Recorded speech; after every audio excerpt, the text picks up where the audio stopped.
For Pacifica Radio, I'm Scott Horton. This is Anti-War Radio.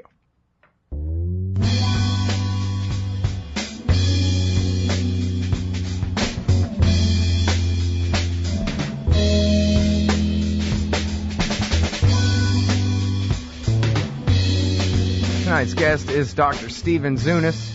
He is Professor of Politics and International Studies at the University of San Francisco, where he chairs the program in Middle Eastern Studies and is Middle East Director for the Foreign Policy in Focus project of the Institute for Policy Studies. That's FPIF.org. And his own personal website is stephenzunes.org. Welcome back to the show. How are you doing? Very good, thank you. Good to be on again. All right. Well, it's great to have you here. And I was hoping that we could sort of get, best we can do in half an hour, kind of a tour around the Middle East and a review of the Arab Spring now into the winter of 2011 and try to get an assessment of where the various states of revolt are and, of course, the various positions the United States is taking and intervening. Be happy to. I guess I could just start off by saying that what we're seeing in the Middle East and North Africa, in many ways, is a continuation of a global trend of popular civil insurrections for greater democracy and freedom. And we've seen them from Philippines to Poland, from Chile to Serbia. There's a phenomenon that's been going on for good 30 years now or more. But it's really, and it's not really the first in the Middle East either. There have been some similar uprisings, but not to the extent that we have seen more recently. And like these other uprisings, they've been overwhelmingly nonviolent. People finding that they actually have more power by coming out en masse, popular contestation, public space, strikes, boycotts, alternative institutions. That is an easier way, in many ways, of tripping up the regime than taking up arms. That is, soldiers are much less likely to fire into crowds of unarmed demonstrators than people who are shooting at them. The regime is less likely to know how to respond to the situation.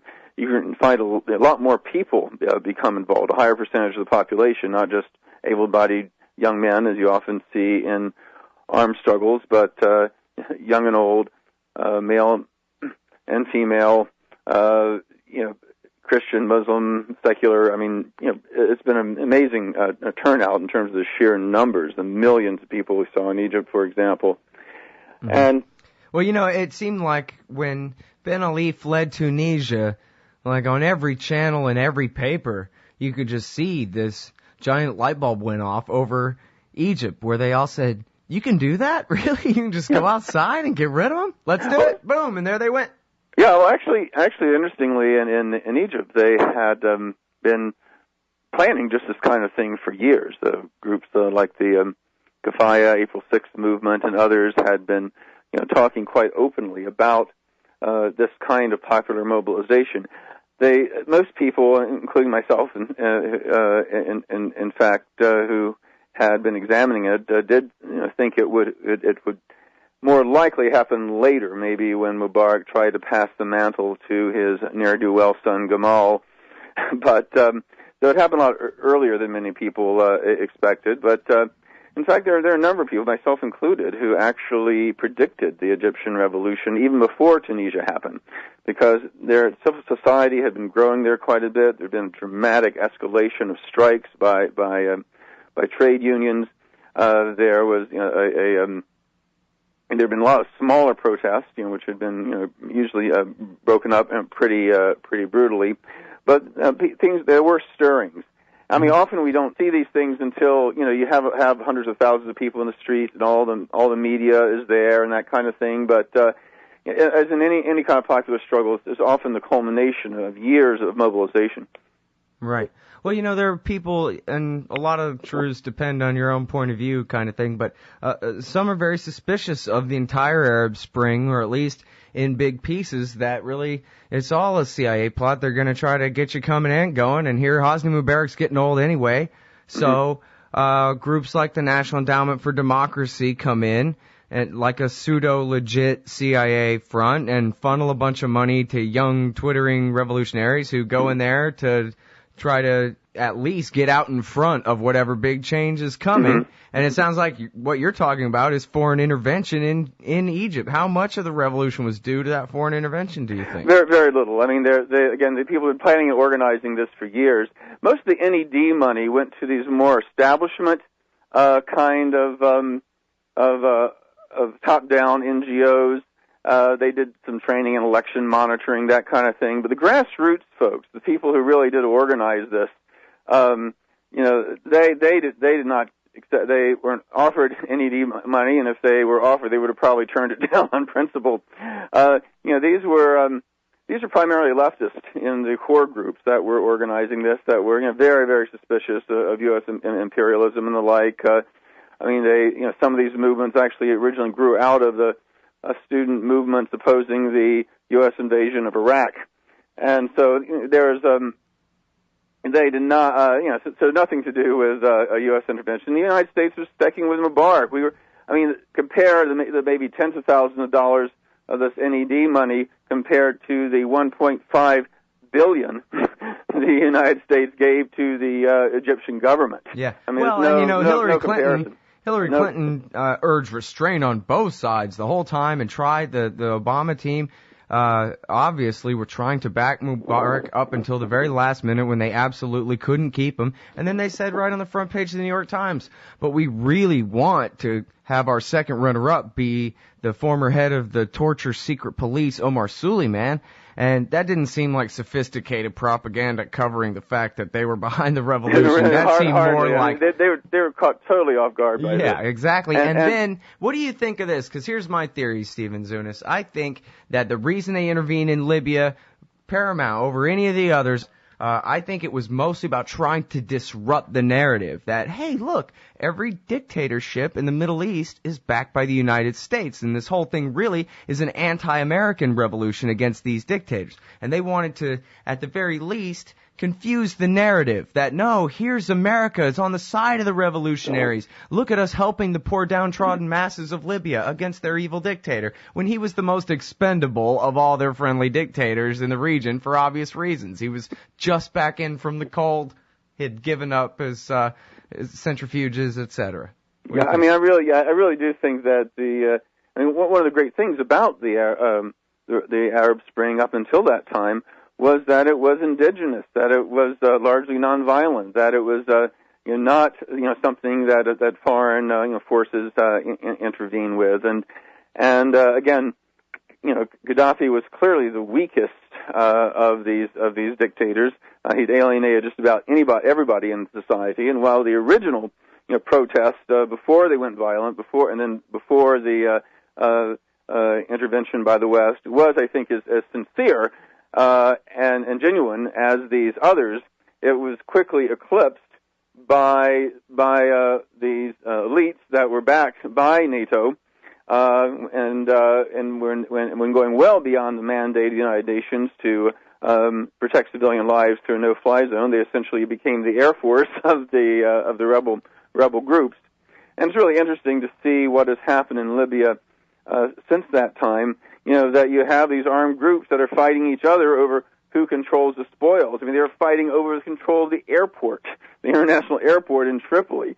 They've been fighting over a whole number of things. And this is another disadvantage with armed struggle, is that when you overthrow a dictator in a largely nonviolent movement, you're able to build these broad coalitions. There's a lot of give and take, and it helps sow the seeds of a more pluralistic society. Whereas in armed struggle, you have martial values, strict authoritarian command, and people who end up running the government kind of want to run society the way they ran their military, by the same kind of martial values. And people also get the message that power comes not through massive non-cooperation with illegitimate authority, but through the power of the barrel of a gun. So that's why historically, this is not 100%. There are exceptions in both directions, of course, but on average, that dictatorships that are overthrown in these largely nonviolent insurrections usually become stable democracies within a few years, whereas dictatorships overthrown through armed struggle are much more likely to end up in either a factious civil war or another dictatorship, or both. Well, it looks like now the guy who at least calls himself the military leader of the transitional government is this guy, Belhaj, who once upon a time and is now suing over the fact that the UK and the CIA, I guess the MI6 over there, and the CIA kidnapped him and tortured him and turned him over to Gaddafi to be tortured. And he's now the guy that we just helped win. He's a veteran of the Iraq and Afghan wars where he fought against the Americans. Yeah, it is ironic. We're seeing this in a whole number of areas. I mean, well, and does it mean that if there's really a government that's not chosen by Western powers in any of these countries, that basically they're going to be Islamic governments one way or another, like we're seeing in one way or Egypt another? I mean, I think in the more likely scenario, where the transition is smoother, we'll see a situation like Tunisia, where you have a very moderate Islamist group, comparable to the Turkish Islamists, that makes alliance with some of the more secular left-wing parties and forms a coalition government, and there's give and take, and again a democratic order evolves. However, in some countries though, where civil society is weaker, where resentment of a foreign intervention is strongest, where the more democratic and secular and nationalist opposition has been more thoroughly suppressed, it does leave an opening for more hardline Islamists to come to the fore. Now, my only worry about that is that if a government has the word Islamic in the name, then that means America's going to bomb them, like what happened in Somalia. Well, not necessarily. And remember, the most fundamentalist Islamic regime in the world at this point is Saudi Arabia, which is our great we bomb Arab from ally. there, yeah. Yeah, and probably the second most would be these guys we are keeping in power in Afghanistan, who are more or less Taliban light. So we are in fact quite willing to work with Islamists as long as they support U.S. objectives. But right. In places like Jandala in Iran. Where Islamists have taken been able to take advantage of anti-Western sentiment and that kind of thing, and essentially the old Arab nationalism with an Islamic face. That's the kind of thing that upsets U.S. policymakers a lot more. Well, we see they're overthrowing the Ba'athis right now in Syria. What do you make of that? How much of that civil war / regime change, whatever the hell they're calling it, do you think is the U.S., Britain, France? Very little. What happened with the United States, actually, is that we could have had more influence. But back in 2003, Congress passed the so-called Syria Accountability Act, which was one of the most hypocritical, bizarre pieces of legislation ever passed, that essentially cut virtually all ties with the Damascus government. So, we have very little influence in that country. In fact, it united the various, factions against us. There is, but with the trouble, the danger, I think, in Syria, is that because the repression of the regime has been so awful, a lot of people have given up on the nonviolent resistance, and you have this group called the Free Syrian Army, which has sprung up, which in some cases actually been fighting Syrian forces. The vast majority of people have died have been nonviolent protesters, but there are increasing numbers of clashes between this group of defectors. I would not be surprised if the United States and other Western governments were working with the Free Syrian Army, but the rebellion itself, the initial rebellion, the popular rebellion, is pretty broad based and genuinely indigenous. And these are nationalists. I've actually met with a number of them, and they're very much opposed to any foreign intervention because they both in principle, but also they fear it would just play into the regime's hands. Well, they say that the CIA and NATO are bankrolling. They're trying to build up this Free Syrian Army, and apparently there are reports that a bunch of Libyans, I guess because the Transitional Council, whatever pretended government there in Libya now, is worried about all these extra fighters they have on their hands. They're trying to send them off to go and fight the jihad in Syria now. Yeah, exactly. Although, like you're saying, I guess, I think, this is all such Keystone Cops kind of behavior that it's not going to do anything, really. No, I mean, the fate of these countries is ultimately, I believe, in the hands of the peoples themselves, and that's what's so important about it, because, you know, the whole fiasco in Iraq was, you know, I mean, I think they realized pretty early that all this talk about weapons of mass destruction was a big lie. So, you know, they really started pushing the idea of, we're bringing democracy and that kind of thing, and that's why on Fox and elsewhere, you know, I was labeled pro Saddam Hussein because I didn't think the war was a good idea, and I didn't support democracy, and I would literally get, and even the mainstream media would give me calls, you know, saying, do you support the traditional policy of backing U.S. Dictators, or do you support Bush's policy of promoting democracy in the Middle East? Like, that was the only choice, right? Yes, we want democracy in the 3 dictatorships in the region that we don't control yet, or exactly, at least currently, that we lost 2 or 3 of them. To more dictators than any previous president, and yet because he used this democracy rhetoric, you know, people, thought this is a shift in policy. He talked about, we have to spread democracy from Damascus to Tehran. Well, I think, in addition to Baghdad. And of course, I think everybody could agree that Syria and Iran and could use more democracy.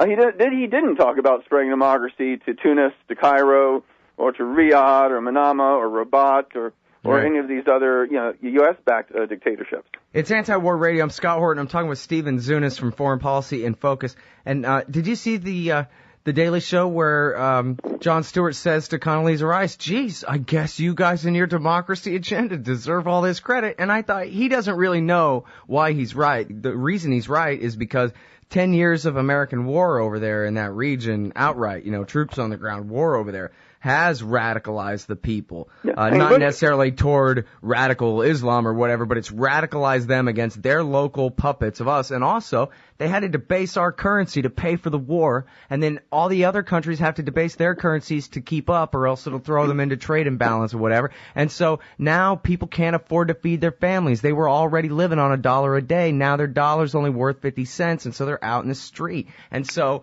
the blowback from their democracy agenda is that they lose all their puppet dictatorships.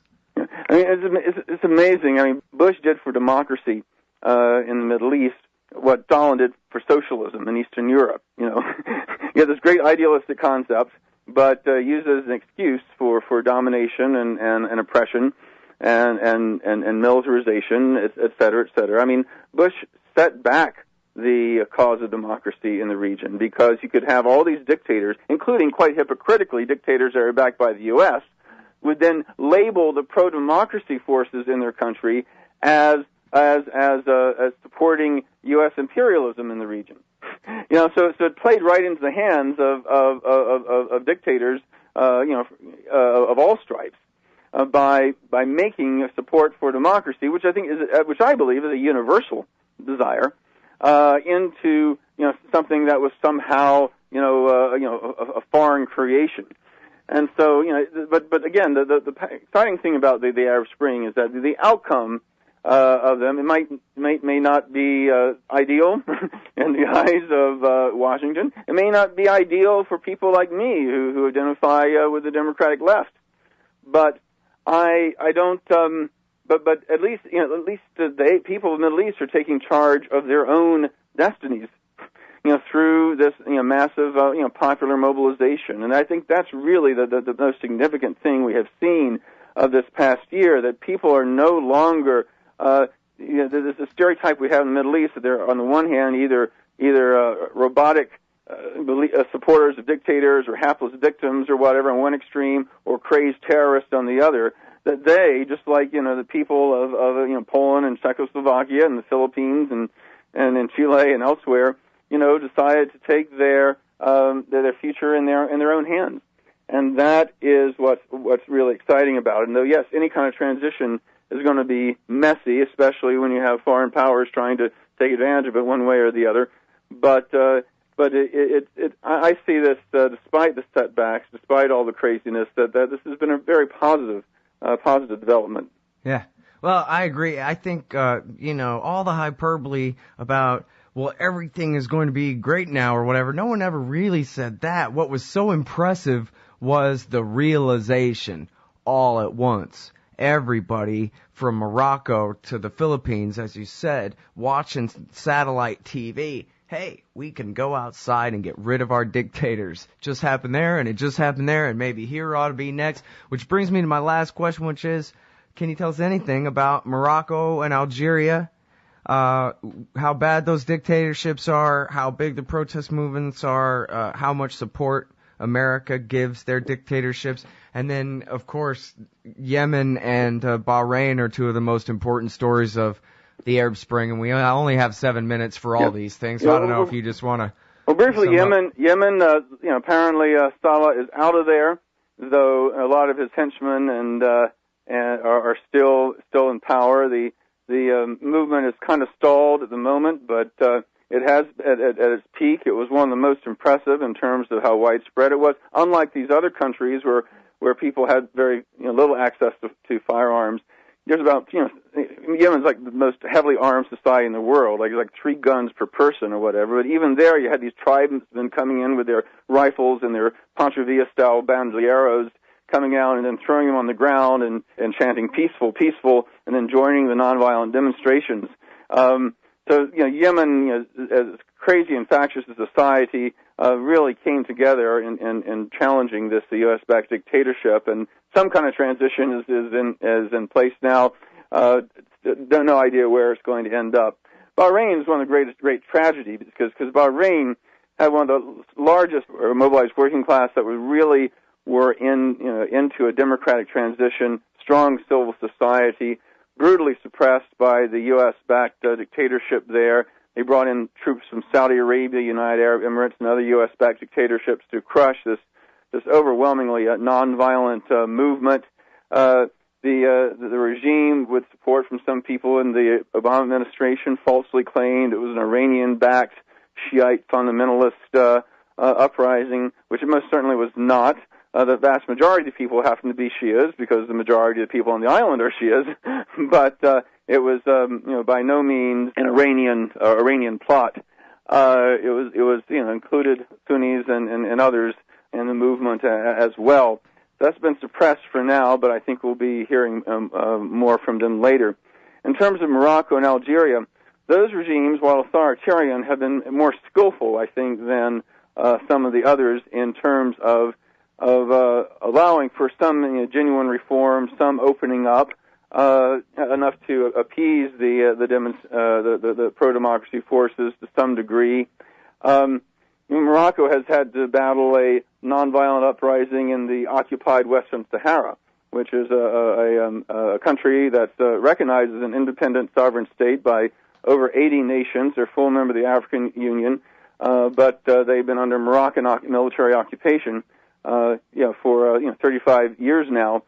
But the armed struggle ended in the late 90s in return for a Moroccan promise for a referendum on the fate of the territory. But Morocco, backed by the U.S. and France, reneged on this promise. And so the people of Western Sahara have been engaging in an on-and-off intifada, largely nonviolent struggle against the occupation. That is continuing. And we do see occasional protests in Morocco itself for greater freedom and democracy. But outside of Western Sahara, I don't see major uprisings in either of these countries anytime real soon. But I think that, particularly in Morocco, the degree of corruption and the economic problems, combined with the fact that the democratic opening in that country has been, very, very limited. I think we will see certainly a rise in demand for greater freedom there as well. Morocco is the big U.S. ally in that area, and where we send much of our military assistance and intelligence assistance and other efforts of influence. Think there will be a revolution in Iraq? Well, there was an uprising against the corruption and repression of the Maliki regime in March. It was brutally suppressed with hardly a murmur from the Obama administration.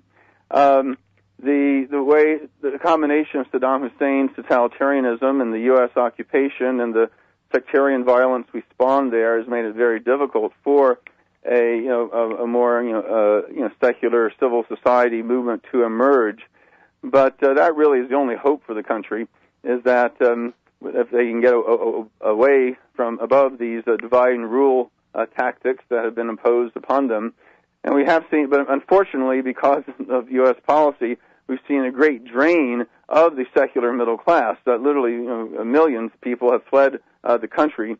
And so, and the two main secular institutions of society, the civil service and the armed forces, were abolished by the United States and replaced by these sectarian militias, and these, and the various bureaucracies have become basically sectarian fiefdoms of the various factions. So, the United States has done what it could to destroy civil society in that country.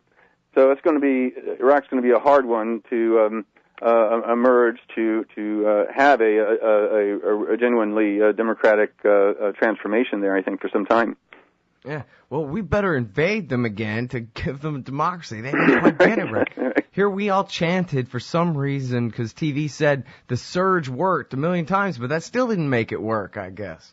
No, not at all. In fact, the dramatic reduction in fighting about the same time as the surge came far more from efforts by Iraqis themselves to heal divisions. The Sunni groups allying with the government against Al-Qaeda extremists, and then Muqtada al-Sadr's militia agreeing to become part of the